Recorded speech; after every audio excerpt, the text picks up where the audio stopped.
Oi, gente! Meu nome é Déia Freitas, eu sou a apresentadora e roteirista do podcast Não Inviabilize e este é um conteúdo de podcast adaptado em Libras para o YouTube. Então, você também pode ouvir esta mesma história gratuitamente em todas as plataformas de áudio. Além das histórias gratuitas, a gente tem uma assinatura de R$10 mensais com mais de 150 histórias inéditas aí disponíveis para você. Assinando, além de receber uma história inédita por dia de segunda a sexta-feira, você ajuda a gente a continuar com este trabalho de transformar as histórias em Libras para que as pessoas surdas também tenham acesso ao nosso conteúdo. Eu vou deixar o link da assinatura aqui na descrição do episódio. Se inscreva no canal, já deixa o seu like aqui na história e avisa todo mundo que agora estamos no YouTube.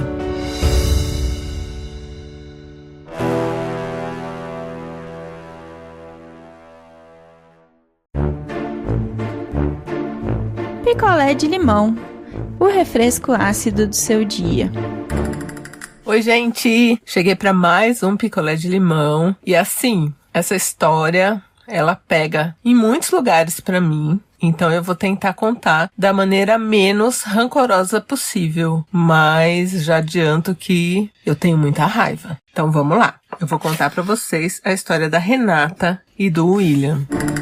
A Renata e o William se conheceram na faculdade e começaram a namorar. Os dois muito apaixonados, muito assim, gamados um no outro, e o namoro virou um namoro sério. E aí chegou a hora de conhecer as famílias. Primeiro a Renata levou o William em casa, num almoço, e foi tudo maravilhoso. A família da Renata foi super acolhedora com o William, tudo perfeito. Aí chegou a hora do William levar a Renata na casa dele. Antes de levar, a primeira coisa que ele falou é: ai, não repara, minha mãe é meio chata. Olha, eu perco até a voz. Você vê como a coisa é... Nossa. Ai, minha mãe é meio chata, não repara. E ela falou: ah, tudo bem, né? Sei lá, tem mãe que é muito, assim, apegada no filho, né? E lá foi a Renata pra conhecer os pais aí do William. Chegando lá, a futura sogra da Renata já olhou ela atravessada, mal falou com ela, eles comeram em silêncio, o pai tentou puxar uma ou duas conversas, assim, amenidades, tentou puxar ali um assunto, né, com ela, mas também não rolou, e passou. Sempre que tinha alguma coisa na casa do William, raramente ele chamava a Renata pra ir. Até que um dia rolou uma festa, que era uma festa de aniversário para o William. Então tava toda a família dele lá. E aí a coisa veio à tona, porque alguém lá fez um comentário racista. E aí, agora, a gente tem que falar que o William é branco e a Renata é negra. Então, rolou um comentário racista e o William, óbvio, defendeu a Renata, mas ficou aquele climão, muita gente ali da festa riu. Na festa, a Renata falou de preto tinha ela e um outro cara lá que era amigo do William, mas que tava também lá com os amigos, conversando e tal. Né, a festa de maioria brancos. Mas o que pegou foi a postura realmente de alguns familiares do William. Então já deu uma complicada.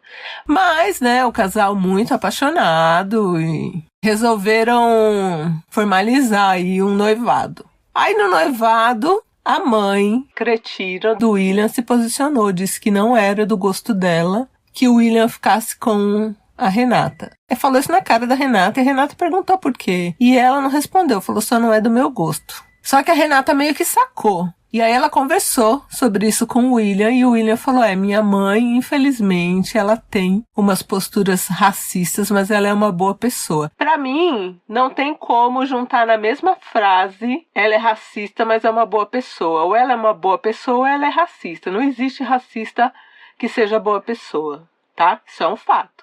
Então ela não é uma boa pessoa, ela é racista. E aí a Renata foi levando, né? Eles fazendo planos pra casar. E a Renata nunca tinha usado ainda com o William, tinha usado turbante. E um dia ela apareceu de turbante e ele simplesmente surtou. Palavras de William, que ela era muito bonita, mas que com aquele turbante ela tava parecendo uma escrava. Gente, Renata, você não terminou nesse momento por quê? Bom, a Renata acha que o William é muito influenciado pela mãe e que por isso ele falou do turbante. Ela resolveu não usar mais turbante quando todos nós sabemos que o correto seria ela terminar com ele. Gente, eu não aceito. Eu vou contar uma história dentro da história, porque que eu não aceito. Meus pais já são falecidos. Meu pai morreu, eu tinha 12, minha mãe morreu, eu tinha 16. A minha mãe era negra retinta, pele muito escura mesmo, e meu pai muito branco. E eu nasci marrom clara. A minha mãe sofria muito racismo dentro da família do meu pai, muito, escancarado na cara dela, assim, de tratarem a minha mãe como lixo, mesmo. E eu pequena, eu não tinha essa noção, né? Então a minha avó, que era uma racista maldita, a mãe do meu pai, tratava a minha mãe, que era um doce de pessoa, muito mal. Como se ela fosse um lixo mesmo. E eu, criança, não tinha essa noção. E a minha avó queria me cooptar para a família dela, porque ela não me queria junto com a família da minha mãe, óbvio. E eu não entendia minha mãe como uma pessoa muito boa que era, não fazia minha cabeça, sabe? Então se meu pai queria que eu fosse dormir na minha avó, ela deixava. Até que lá pelos meus 6, 7 anos, assim, eu comecei a ter noção, porque criança saca, criança sabe. E aí eu vi que a minha avó era uma pessoa ruim. E eu nunca mais quis ir pra lá. Então aí minha avó começou a vir dormir em casa, junto com a minha mãe, meu pai e eu ali. E mesmo na casa, dentro da casa da minha mãe, ela tinha coragem de tratar minha mãe mal, de ser racista com a minha mãe dentro da casa da minha mãe. Isso adoeceu minha mãe, né? Minha mãe, quando eu tava perto da família dele, ela ficava muito triste, então eu acho que ninguém merece isso, nem você, Renata, porque provavelmente é isso que vai acontecer. Se a família dele é racista e você casar com esse cara, você vai passar o que minha mãe passou. E então, assim que meu pai morreu, a minha avó queria que eu continuasse, né, indo na casa deles, e eu já não ia, e agora com ele morto, ela ficava com aquele papinho de que, ai, minha neta, eu falei, não vou, não gostava dela, e não ia. E aí a gente cortou contato com eles, eu fiz a minha mãe cortar contato com a família do meu pai, porque ele já tinha morrido mesmo, e quando ela morreu, eu não contei pra ninguém lá. Ela morreu, eu tinha 16 anos, eu não contei pra ninguém lá. E aí agora, sei lá, 2015 ou 2014, não lembro, a minha avó já devia estar morta, porque ela já era uma velha, bem velha, mas os irmãos do meu pai, que eram muito racistas com a minha mãe também, e todo mundo da igreja, viu? Lá. Eles eram todos da igreja lá. Mas tudo racista. Resolveram aparecer na minha casa um belo dia, porque eu sempre morei na mesma casa, né? Toca a campainha, 2 carros cheios de gente branca que eu nunca, assim, lembrava da cara. Falando, eu sou sua tia, eu sou seu tio. E aí eu falei, e aí? Aí uma das minhas tias falou assim, a gente veio pedir perdão pra sua mãe. Aí eu falei, minha mãe não mora mais aqui. Não falei que minha mãe tava morta. Falei, minha mãe não mora mais aqui, mas eu dou o endereço dela pra vocês vão lá e pedem perdão. Aí coloquei num papel o endereço do cemitério, tipo rua tal, número tal, quadra tal. A quadra era a quadra onde a minha mãe tá enterrada. Então eu espero, do fundo do meu coração, que eles tenham ido lá até esse endereço e tenham visto que era um cemitério. Porque eu não escrevi no papel que era um cemitério. Eu espero. E aí ela também falou que ela queria, né, retomar o contato e eu disse não. Falei, eu não tenho interesse. E fui bem fria mesmo, atendi eles na calçada. E ela me deu um papel com o telefone dela, que lá mesmo na calçada eu rasguei, lá mesmo eu deixei, eu ainda sujei a rua, né? Mas enfim, eu precisava desse drama, sabe? Esse impacto de rasgar o papelzinho. Mas é uma história que ainda me machuca muito por causa da minha mãe, sabe? Eu sei o quanto ela sofreu. Então Renata, Andréia, falando pelo que eu passei e vi minha mãe passar.